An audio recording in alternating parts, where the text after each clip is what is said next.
ਇੱਕ ਹੋਰ ਦਵਾਈ ਨਵੀਂ ਨਿਕਲੀ ਉਹ ਫਿਰ ਅਸੀਂ ਪਾਵਾਂ। ਤੇ ਫਿਲਹਾਲ ਜਿਹੜੀਆਂ ਮੂੰਜੀਆਂ ਨਾ ਕੰਪਲੀਟ ਸਹੀ ਹੈ, ਸਾਰੀਆਂ ਮੁਕੰਮਲ ਸਹੀ ਹੈ। ਇਸ ਕਰਕੇ ਨਾ ਮੂੰਜੀਆਂ ਨੂੰ ਕੋਈ ਪਰਵਾਹ ਨਹੀਂ ਹੈਗੀ ਅਜੇ। ਕਿਤੇ ਕਿਤੇ ਘਾਹ ਹੋਇਆ ਉਹ ਅਸੀਂ ਵੱਢ ਲੈਣਾ 2-3 ਦਿਨ ਲਾ ਕੇ। ਬਾਕੀ ਮੂੰਜੀਆਂ ਮਾਸ਼ਾਅੱਲਾ ਸਹੀ ਨੇ। ਇਹ ਵੇਖਣ ਦੇ ਹੋ ਗਏ, ਇਹ ਜਿਹੜੇ ਬੂਟੇ ਨਹੀਂ ਕਾਲੇ ਕਾਲੇ, ਇਹ ਮੂੰਜੀ 'ਤੇ ਜਿਹੜਾ ਬੀਜ ਹੈ ਨਾ ਇਹ ਖਰਾਬ ਹੈ। ਇਸ ਕਰਕੇ ਜਿਹੜਾ ਨਾ ਇਹਦੇ 'ਚ ਕੰਮ ਖਰਾਬ ਹੋਣ ਦਿਆ। ਬਾਕੀ ਜਿਹੜਾ ਨਾ ਮੂੰਜੀਆਂ ਸਾਰੀਆਂ ਸਹੀ ਨੇ। ਤੇ ਉਸ ਤੋਂ ਬਾਅਦ ਜਿਹੜਾ ਨਾ ਤੁਹਾਨੂੰ ਨਾ ਤੁਸੀਂ ਮੇਰੇ ਚੈਨਲ ਨੂੰ ਸਬਸਕ੍ਰਾਈਬ ਕਰ ਲਓ। ਤੁਹਾਨੂੰ ਜਿਹੜੀ ਨਾ ਨਵੀਂ ਅਪਡੇਟ ਤਾਂ ਕਰਾਂਗਾ। ਫਿਲਹਾਲ ਜੇ ਕਿਸਾਨਾਂ ਵਾਸਤੇ ਆ ਇਹ ਵੀਡੀਓ।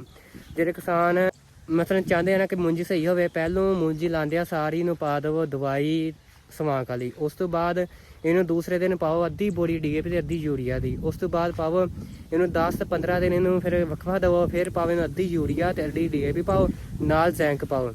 ਜ਼ੈਂਕ ਪਾਉਣ ਤੋਂ ਇਲਾਵਾ ਫਿਰ ਇਹਨੂੰ ਪਾਓ ਦੂਸਰੀ ਦਵਾਈ ਵੀ ਪਾਓ। ਤੇ ਫਿਰ ਜਿਹੜੀ ਮੂੰਜੀ ਨਾ ਸਹੀ ਰਹਿੰਦੀ ਹੈ। ਕਿਉਂਕਿ ਇੱਥੇ ਰੇਤਲਾ ਇਲਾਕਾ, ਇੱਥੇ ਜਿੰਨੀ ਖਾਦ ਪਾਓ ਨਾ ਤੇ ਦਵਾਈਆਂ ਪਾਓ ਉਨੀ ਸਹੀ ਰਹਿੰਦੀ। ਕਿ ਦਵਾਈਆਂ ਨਾ ਪਾਓ ਤੇ